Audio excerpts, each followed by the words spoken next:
Assalamualaikum. Waalaikumsalam. Mari silakan masuk. Terima kasih, Bu. Mari silakan duduk. Iya, Bu. Ngomong-ngomong, ini Mbak Nurul yang kemarin sore WhatsApp saya yang katanya mau curhat itu ya? Iya, Bu. Baik Mbak, kalau begitu silahkan. Apa ada yang bisa saya bantu? Saya mau curhat, Bu. Saya lagi ada masalah. Baik, sebelumnya perkenalan dulu ya. Saya Sabilatus Salamah. Mbak bisa panggil saya Bila. Sebelumnya, apakah Mbak sudah pernah mengikuti sesi konseling? Belum pernah, Bu. Ini pertama kalinya. Lalu, apakah Mbak Nurul tahu apa itu konseling? Kurang begitu paham sih, Bu. Tapi ada teman saya yang pernah mengikuti konseling dan masalahnya selesai. Oke Mbak Nurul, kalau begitu saya coba jelaskan dulu ya apa itu bimbingan dan konseling. Jadi, bimbingan dan konseling adalah proses pemberian bantuan dari konselor kepada klien. Tujuannya adalah untuk membantu mengentaskan permasalahan klien. Nah, di sini tugas konselor hanya membantu. Jadi, nanti seperti saya hanya dapat memberikan saran dan strategi-strategi konseling kepada Mbak. Akan tetapi, segala keputusan tetap ada di tangan Mbak Nurul. Kemudian, di sini Mbak jangan khawatir tentang kerahasiaan identitas dan permasalahan. Karena di dalam kode etik sendiri sudah jelas diatur mengenai asas kerahasiaan klien. Jadi, saya tidak akan membocorkan rahasia apapun tanpa seizin Mbak Nurul. Sampai di sini ada yang ingin Mbak tanyakan? Tidak, Bu. Saya sudah paham. Oke, sekarang kembali ke pembicaraan Mbak tadi. Apakah sekarang Mbak Nurul sudah siap untuk bercerita? Sudah, Bu. Baik, silakan Mbak, boleh coba diceritakan. Jadi gini, Bu, saya kan sekarang kelas 3 SMP. Nah, saya disuruh orang tua masuk SMA dan ambil jurusan IPA. Jadi, sekarang saya disuruh les IPA supaya nanti tidak kaget saat udah masuk SMA. Tapi saya males banget, Bu. Kalau Ibu boleh tahu, kira-kira apa yang membuat Mbak Nurul merasa malas belajar IPA? Ya, saya tidak tertarik, Bu, dengan mapel IPA. Saya kan bercita-cita menekuni bidang sastra. Kok malah disuruh ambil jurusan IPA? Nanti saya jadi nggak bisa ambil sastra dong waktu kuliah kalau SMA saya jurusan IPA. Oh, begitu. Jadi, Mbak Nurul nanti ingin menjadi seorang sastrawan ya? Iya, Bu. Baik, jadi saat ini Mbak Nurul malas jika disuruh belajar mata pelajaran IPA karena Mbak Nurul bercita-cita mendalami sastra dan menjadi seorang sastrawan. Jadi, Mbak berpikir kalau ingin masuk jurusan sastra maka saat SMA juga harus mengambil jurusan bahasa, bukan IPA. Iya, betul, Bu. Baiklah, sekarang Ibu coba jelaskan dulu ya. Jadi merujuk pada apa yang Mbak sampaikan tadi berkaitan dengan kurangnya pengetahuan tentang studi lanjut. Mbak Nurul tahu tidak kalau mahasiswa yang saat ini kuliah jurusan sastra sebetulnya tidak semuanya loh yang pada saat SMA mengambil jurusan bahasa. Hah? Masa iya, Bu? Iya Mbak, karena bukan hanya siswa jurusan bahasa saja yang bisa kuliah di bidang sastra.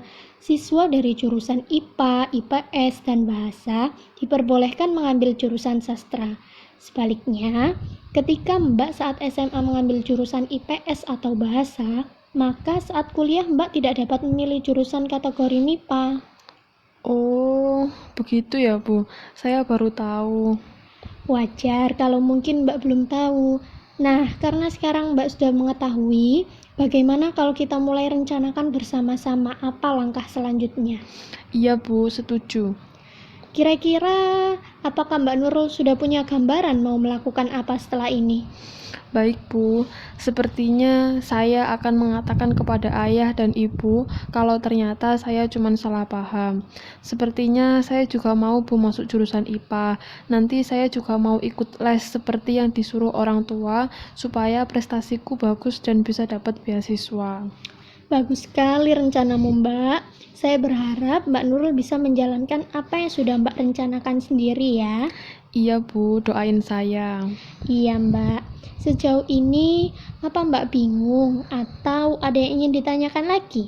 Tidak ada Bu, sudah cukup. Baik, kalau begitu untuk pertemuan kali ini saya rasa cukup sampai di sini. Terima kasih Mbak Nurul, sampai jumpa di pertemuan berikutnya ya. Iya Bu, terima kasih. Assalamualaikum. Waalaikumsalam.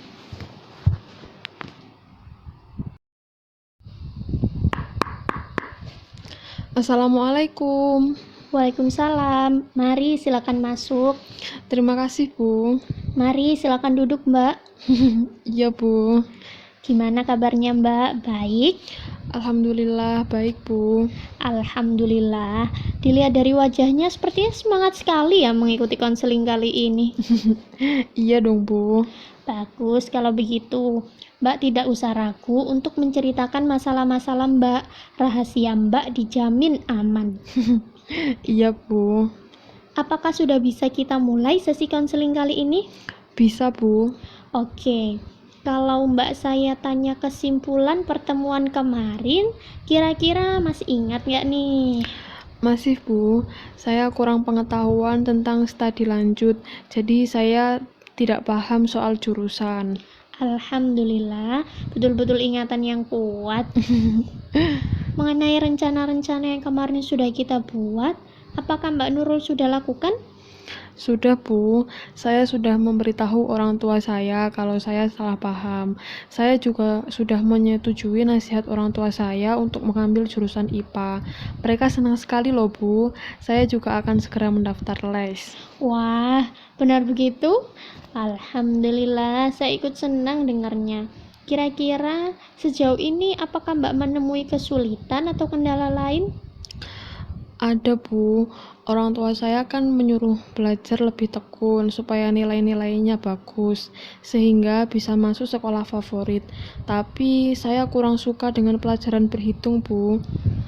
Begitu ya. Kira-kira apa yang membuat Mbak Nurul kurang suka dengan pelajaran berhitung? Susah Bu, saya pusing mengerjakannya. Oke, lalu? Saya bingung Bu, harus bagaimana.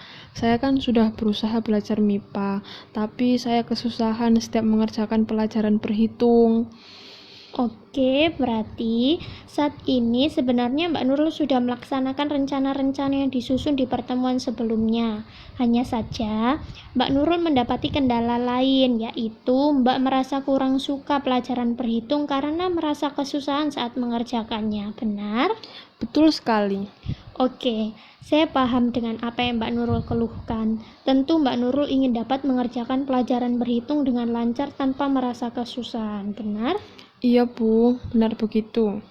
Mbak, sebetulnya apa yang Mbak rasakan saat ini adalah hal yang wajar. Mbak tahu tidak kalau mereka yang saat ini menjuarai berbagai perlombaan berhitung juga pasti pernah merasakan hal yang sama seperti Mbak Nurul. Tetapi mereka pantang menyerah dan terus berlatih. Bisa jadi mereka sudah berlatih soal selama bertahun-tahun sampai jago seperti sekarang. Nah, Mbak Nurul bisa melakukan hal yang sama. Emang gimana caranya Bu? Jadi, ketika seseorang punya niat yang kuat untuk terus belajar dan mau berlatih, pelan-pelan pasti akan terbiasa dan kemampuan yang dimiliki juga lama-lama akan semakin meningkat. Mbak juga harus ingat kalau segala sesuatu kan tidak ada yang instan. Jadi, kalau merasa kesusahan atau tidak bisa ya harus mau belajar. Kalau tidak belajar dari mana akan bisa? Iya juga sih Bu. Baik Bu, saya janji mulai sekarang saya akan mulai membuat catatan yang rapi dan banyak berlatih soal agar kemampuan berhitung saya meningkat. Wah, bagus sekali Mbak. Saya berharap semoga bisa segera dilaksanakan dan jangan pantang menyerah ya. Iya Bu, saya akan berusaha. Bagus. Sejauh ini apa Mbak masih bingung atau ada yang ingin ditanyakan lagi? Tidak ada Bu, sudah cukup. Baik, kalau begitu untuk pertemuan kali ini saya rasa cukup sampai di sini. Terima kasih Mbak Nurul. Sampai jumpa di pertemuan berikutnya ya. Iya Bu, terima kasih. Assalamualaikum. Waalaikumsalam.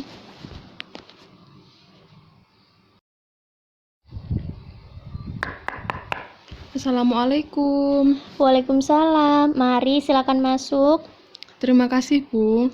Mari silakan duduk, Mbak. Iya, Bu. Gimana tadi di jalan? Macet nggak? Alhamdulillah, lancar, Bu. Oh, alhamdulillah. Biasanya malam minggu begini ramai sekali jalanan. Iya, Bu. Baik, apakah Mbak Nurul sudah siap memulai konseling kali ini? Siap, Bu. Oke, tapi sebelumnya coba Mbak Nurul ceritakan lagi. Di pertemuan pertama dan kedua kemarin, kesimpulannya apa? Hayo, masih ingat tidak? Masih, Bu. Yang pertama kemarin kan saya ternyata salah paham tentang jurusan di SMA. Jadi malu sendiri, Bu. Ternyata apa yang dibilang orang tua saya itu benar. Oke, kemudian? Nah, di pertemuan kedua kemarin, saya berusaha menyenangi pelajaran berhitung. Oh iya, Bu. Kemarin saya dibelikan buku latihan soal yang di dalamnya ada cara praktis menjawab. Saya jadi penasaran, Bu. Wah, Mbak Nurul ternyata masih ingat ya. Saya bangga loh ternyata Mbak juga melakukannya. Tetap semangat ya, Mbak. Iya, Bu, pasti. Oke, apakah sekarang masih ada yang ingin Mbak ceritakan kepada Ibu? Iya, Bu. Tapi, gimana ya, Bu? Baiklah, di sini kita akan berbincang-bincang lagi berkaitan dengan masalah yang Mbak hadapi. Tentu saja tujuannya agar masalah tersebut dapat teratasi. Bagaimana? Setuju? Iya, Bu. Lagian saya juga mau tenang, kan bentar lagi semesteran. Untuk memahami masalah Mbak, Ibu perlu beberapa keterangan lagi. Mbak Nurul tidak keberatan kan? Tenang saja, kerahasiaan Mbak terjamin seperti yang selalu saya sampaikan di pertemuan-pertemuan sebelumnya. Siap, Bu. Saya akan cerita semuanya kepada Ibu. Oke, sekarang coba ceritakan kepada Ibu apa yang Mbak pikirkan. Gimana ya, Bu, ngomongnya? Jangan ragu Mbak, cerita saja sepenuhnya apa adanya. Apapun itu pasti akan saya dengarkan. Sekali lagi, percayalah, saya jamin kerahasiaannya. Jadi saya itu memang sudah les, Ibu. Tapi saya takut tidak bisa membanggakan kedua orang tua saya. Kalau Ibu boleh tahu, membanggakan yang Mbak maksud itu yang seperti apa? Ya, bikin bangga, Bu. Nilai UAS bagus, nilai UN nanti juga bagus, terus bisa masuk SMA favorit. Pasti orang tua saya bangga, Bu. Begitu.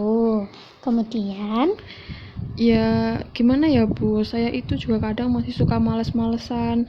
Nilai UTS saya kemarin aja juga jelek. Saya kan jadi tambah pesimis, Bu.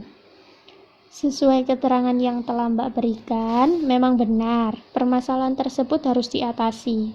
Tentunya ingin segera bisa tenang dan konsentrasi belajar, kan? Iyalah, Bu. Lagian saya juga harus siap mulai dari sekarang. Tujuan saya harus jelas juga. Terus nggak males-malesan kayak gini. Baik, tadi Mbak mengatakan ingin membanggakan orang tua dan mengatakan lagi bahwa nilai UTS-nya kurang bagus. Bisa cerita kepada Ibu lebih lanjut? Jadi begini, Bu. Saya itu udah ikut bimbel di luar sekolah. Terus ikut les juga di sekolah. Tapi kok nilai UTS saya masih jelek. Orang tua saya sih tidak marah waktu melihat hasilnya. Tapi saya tahu pasti orang tua saya kecewa. Dari mana Mbak bisa tahu kalau orang tua Mbak kecewa? Ya, ayah saya cuma bilang, besok belajarnya dibenahi. Terus ibu saya juga cuma mengatakan, ya udah nggak apa-apa, besok dibenahi lagi. Saya malah jadi merasa nggak enak. Baik, kemudian Pada mapel berhitung, saya merasa penjelasan ketika di sekolah dan di luar sekolah itu beda. Saya lebih paham dengan penjelasan guru bimbel saya, Bu, daripada guru les di sekolahan. kira-kira berbeda bagaimana Mbak? Jadi, kalau berhitung guru bimbel, saya pakai cara gampang, jadi saya lebih cepat memahami. Tapi kalau di sekolah kok saya ngerasanya panjang banget terus nggak paham-paham. Baik, dari keterangan yang Mbak sampaikan, Mbak mencemaskan kedua orang tua Mbak.